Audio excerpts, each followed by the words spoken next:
I have confidence in the legal proof that I have, in the video evidence that I have, in the data from the polling stations जो उन्होंने कब्जा किया, कि मेरे पास उतना सबूत है कि कानूनी रास्ते से मुझे इंसाफ मिलना चाहिए। मुस्लिम लीग ने अकेला ये धांधली किया। अगर इलेक्शन कमीशन या कोई और इनका ये धांधली में मुलव्वस नहीं है और मेरिट पे फैसला किया जाएगा, तो मेरिट के मुताबिक, कानून के मुताबिक पाकिस्तान पीपल्स पार्टी हक पे है और हमें अपनी सीट वापस मिलना चाहिए। तशद्दुद और बंदूक के जोर पर नशिस्तें जीतने वालों को अवाम मुस्तरद करते हैं। मुजफ्फराबाद श्रीनगर नहीं, वोट पर डाका डालने की इजाज़त नहीं देंगे। चेयरमैन पाकिस्तान पीपल्स पार्टी बिलावल भुट्टो जरदारी की मुजफ्फराबाद में प्रेस कॉन्फ्रेंस। नून लीग पर फिर तनकीद। कहा जो कहते थे कश्मीर की जीत उनकी जेब में है, अवाम उनसे नफरत करते हैं। चौधरी यासीन के हल्के में 30 पोलिंग स्टेशन पर कब्जा किया गया। वीडियो सवाइद हमारे पास मौजूद हैं। अपनी तमाम नशिस्तें कानूनी और आईनी तरीके से वापस देंगे। बिलावल भुट्टो ने कहा कि सच और मुफाहमत कमीशन फौरी कायम किया जाए और हकाइक सामने लाए जाएं। अगर हुकूमत या पीपल्स पार्टी का कोई फर्द कसूरवार निकला तो एहतसाब के लिए तैयार है। नून लीग नस्ल दर नस्ल धांधली की पैदावार है, आज़ाद कश्मीर में धांधली नहीं करने देंगे। मुजफ्फराबाद में वर्कर्स कन्वेंशन से खिताब करते हुए कहा है कि ये हमेशा धांधली के जरिए इक़्तिदार में आते हैं। पहला वज़ीर आला पंजाब भी धांधली की वजह से बना, उनका वज़ीर आज़म भी RO इलेक्शन की वजह से बना। ये लोग फार्म 47 की बुनियाद पर इक़्तिदार में बैठे हैं। पीपल्स पार्टी इनकी धांधली के बावजूद इक़्तिदार में आती है। जहाँ अवाम के वोट की ताकत से हमें शिकस्त होगी, हमें उसे दिल से तस्लीम करेंगे। चोरी शुदा इलेक्शन को हरगिज़ तस्लीम नहीं करेंगे।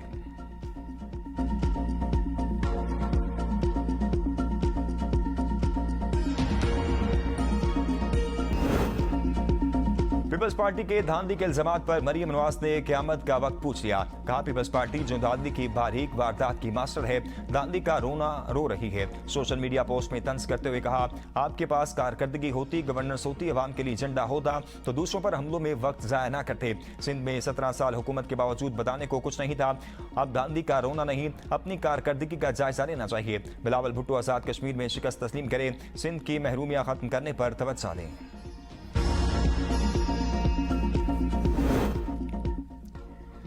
क़यामत 2024 में आई थी, हुकूमत आपको खैरात में मिली। सिंध के सीनियर वजीर शर्जील नामेमन का मरियम नवाज को जवाब। कहा ये आप नहीं, फार्म 47 का नशा बोल रहा है।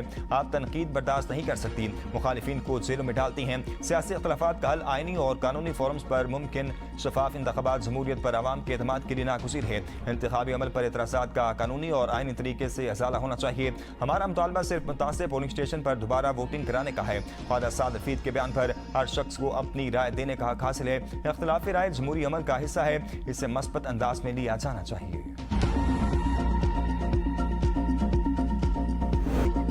कल बिलावल ने किसी का गला पकड़ा, फिर सारी रात पैर पकड़ कर बैठे रहे। बिलावल 3 दफा इलेक्शन से वज़ीर आज़म बनने के लिए निकले हैं मगर नाकाम रहे। वज़ीर इत्तेहाद पंजाब उस्मान बुखारी की ABN न्यूज़ से गुफ्तगू। कहा बिलावल भुट्टो की टोन, हरकत और तकरीर का मटीरियल भानी PTI वाला है। आज़ाद कश्मीर को मकबूजा कश्मीर कह देना किसी भी पाकिस्तानी के मुंह से नहीं निकल सकता। पहले सिंध को पुलिस से आज़ाद करवाएं। नवाबशाह में तो मुखालिफ उम्मीदवार ही उठा लिए जाते हैं। शर्जील नामेमन जो जुबान इस्तेमाल कर रहे हैं, हम इससे 4 गुना सख्त जुबान इस्तेमाल कर सकते हैं। मरियम नवाज आइंदा मुल्क की वज़ीर आज़म बनेगी। आज़ाद कश्मीर के इलेक्शन में अवाम ने तरक्की और जिद्दत को वोट दिया, जिसे मुखालिफिन को दिल से तस्लीम करना चाहिए। सियासी मुखालिफिन पहले अपनी कारकर्दगी अवाम के सामने रखें, फिर पंजाब पर तनकीद करें।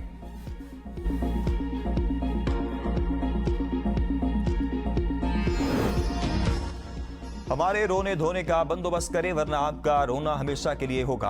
आज़ाद कश्मीर इंतखाबात पर राजा परवेज अशरफ का सख्त रद्द-ए-अमल। प्रोग्राम सवाल से आगे में गुफ्तगू करते हुए आज़ाद कश्मीर इलेक्शन से मुतल्लिक हमारे खदशात, हमारे तहफ़्फ़ुज़ात और एतराज़ात कानूनी हैं। इंतखाबी एतराज़ात को मजाक न समझें वरना तंदाइज भुगतना होंगे। शवाहिद देख कर खुद फैसला करें कि इंतखाबात कितने शफाफ थे। हमने पहले भी मुतालबा किया था कि इंतखाबी बेज़ाब्तगियों का नोटिस लिया जाए। हमारे पास इंतखाबी बेज़ाब्तगियों के वीडियो शवाहिद मौजूद हैं। इंतखाबात में पीपल्स पार्टी के साथ ज्यादती हुई, अपने सबूत अवाम, मीडिया और नून लीग की क़यादत के सामने रखेंगे।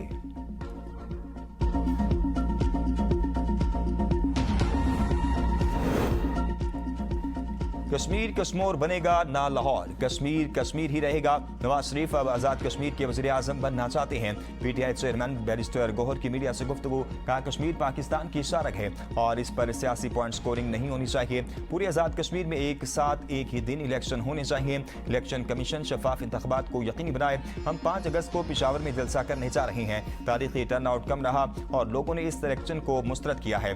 कश्मीर में ठप्पे ऐसे लगाए गए जैसे लोग नहीं मशीनें चल रही हों। मशरिक वस्ता में नया महाज खुल गया। तेल तनसीबात पर हमलों के बाद अमरीकी और सऊदी अफवाज की इराक पर जवाबी कार्रवाई। मोबिलाइजेशन और मोबाइलाइजेशन फोर्सेस के 20 एहलकार मारे गए, 30 से जायद जख्मी। कार्रवाई इराक के 7 सूबों में मुख्तलिफ मकामात पर की गई। सऊदी रॉयल फ़िज़ाइया ने इराक में 4 मकामात पर हमले किए।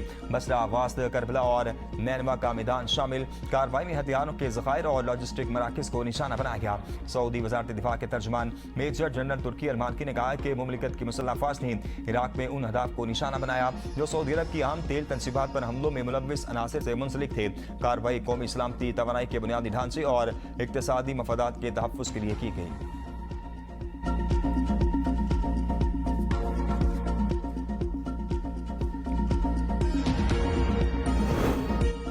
मशरिक़ी वस्ता में कसीदगी एक बार फिर बढ़ने लगी। दूसरी जंग बंदी के ऐलान के बाद पहली बार ईरानी पासदान इनकलाब का उर्दन में अमरीकी फौजी अड्डे और सेंटकॉम के मरकज पर बैलिस्टिक मिसाइलों से हमला। पासदान इनकलाब ने हमलों की तस्दीक कर दी। दूसरी जानिब अमरीकी सेंटकॉम ने कहा है कि पासदान इनकलाब की जानिब से अमरीकी फौजी अड्डे पर दागे गए मिसाइल फिजा में ही तबाह कर दिए। हमले के बावजूद मशरिक़ी वस्ता में तैनात तमाम अमरीकी अफवाज महफूज और खित्ते में हाई अलर्ट पर मौजूद हैं। अमरीकी हुक्काम ने खबरदार किया है कि पासदान इनकलाब और इसके इत्तेहादी फौरी तौर पर हमले बंद करें, बसूरत थी कि मज़ीद कार्रवाई की जा सकती है। पिछले 4 रोज से ईरान और अमेरिका के दरमियान बराह रास्त हमले रुके हुए थे।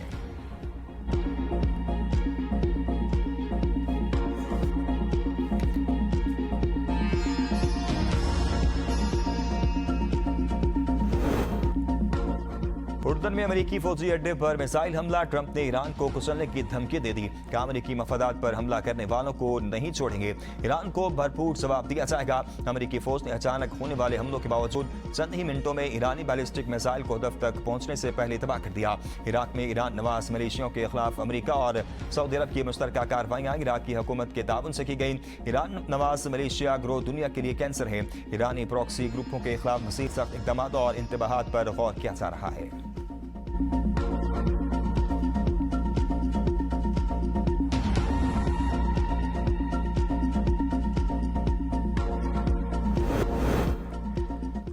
पेट्रोल की कीमत में 75 पैसे फी लीटर कमी। डीजल की कीमत में 2 रुपये 24 पैसे का इजाफा। पेट्रोल की नई कीमत 335 रुपये 6 पैसे फी लीटर मुकर्रर। डीजल की नई कीमत 390 रुपये 62 पैसे फी लीटर मुकर्रर कर दी गई।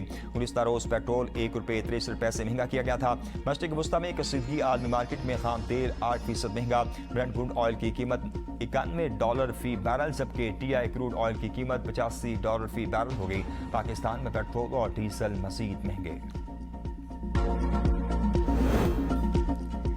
वज़ीर आज़म शहबाज शरीफ और फील्ड मार्शल आसिम मुनीर से कुवैती वज़ीर ख़ारजा की मुलाकात। इलाक़ाई सलामती, अमन व इस्तेहकाम और बाहमी दिलचस्पी के अमूर पर तबादला ख्याल। 2 तरफ़ा ताउन और इलाक़ाई अमन के फ़रोग़ पर इत्तफ़ाक़। वज़ीर आज़म ने कुवैत और दीगर बरहादर ख़लीजी ममालिक पर होने वाले हमलों की शदीद मज़म्मत करते हुए पाकिस्तानी अमन कोशिशों की हिमायत पर कुवैती क़यादत का शुक्रिया अदा किया। कहा पाकिस्तान मशरिक़ी वस्ता में अमन के लिए दयानतदार, मुखलिस, सालिस और सहूलतकार का किरदार अदा कर रहा है। कुवैत के वज़ीर ख़ारजा की फील्ड मार्शल आसिम मुनीर से मुलाकात। बाहमी दिलचस्पी, इलाक़ाई सलामती और 2 तरफ़ा ताउन पर तबादला ख्याल। फील्ड मार्शल ने कहा कि पाकिस्तान और कुवैत इलाक़ाई अमन, तरक्की और खुशहाली के मुश्तरका विजन पर यकीन रखते हैं। कुवैती वज़ीर ख़ारजा ने इलाक़ाई अमन के लिए पाकिस्तान के तामीरी किरदार को सराहा।